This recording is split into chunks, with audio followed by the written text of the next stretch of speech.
Incharge కాదు, వాడు కాగితాలు ఎదుర్కొనేవాడు. వాడు కాగితాలు ఎదుర్కొనేవాడికి ఎంతమందికి మీరు కూటమి ప్రభుత్వంలో మీరు ఒక పోలీసులేనా అని మేము అడుగుతాను. మీరు ఒక పోలీసులేనా? వాడికి సపోర్ట్, వాడికి మీరంతా సపోర్ట్ రాకూడదు. వాడికి మహిళలకు మేము న్యాయం చేసేదానికి వస్తున్నామే కానీ మేము అన్యాయంగా చేయలేవాడిని. మాట్లాడేది అయిపోయిందని చెప్తే నేను ఒక ఇన్ఛార్జ్ అనే పదవి ఇచ్చినప్పుడు ఇట్లా ఆడవాళ్ళందరినీ మోసం చేయమన్నారా, దౌర్జన్యం చేసి యువ దగ్గర డబ్బులు లాక్కోమన్నారా? ఎంతమంది దీని గురించి ఎప్పుడో గతంలోనే మాట్లాడినాను నేను. దీని గురించి గతంలోనే మాట్లాడినప్పుడు మీరేమైనా యాక్షన్ తీసుకున్నారో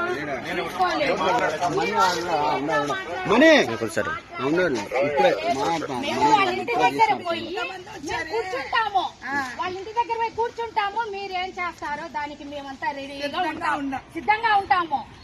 అయినా కూడా వాడి వీడియోలన్నీ రిలీజ్ అయినాయి కదా, వాడు మాట్లాడింది కాదా మేము అడుగుతాం. చెప్పేది వినేది ఏమీ లేదండి, వాళ్ళంటే చెప్పేది లేదు సార్. చెప్పేది వినండి. ఇప్పుడు ఎంతమంది ఆడవాళ్ళకు మోసం, ఒక్క ఆడవాళ్ళకే మోసం చేయలా, వాడు 10-15 మంది ఆడవాళ్ళకు మోసం చేస్తున్నాడు.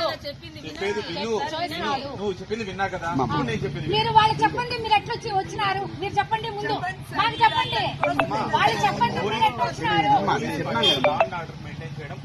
వాళ్ళు చెప్తేనే కదా మీరు వచ్చినారు, వాళ్ళు చెప్తేనే కదా మీరు వచ్చినారు. తప్పకుండా మీరు ఎట్లా వస్తారు?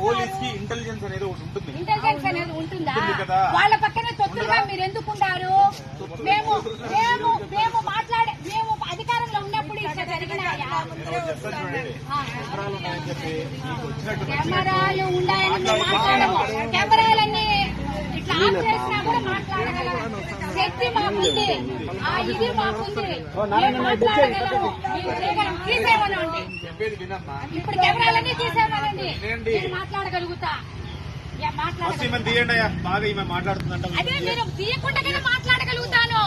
నాకు ఏం అభ్యంతరం లేదు, నాకేం అభ్యంతరం. ఈ రోజు మీరు న్యాయం చేస్తారా?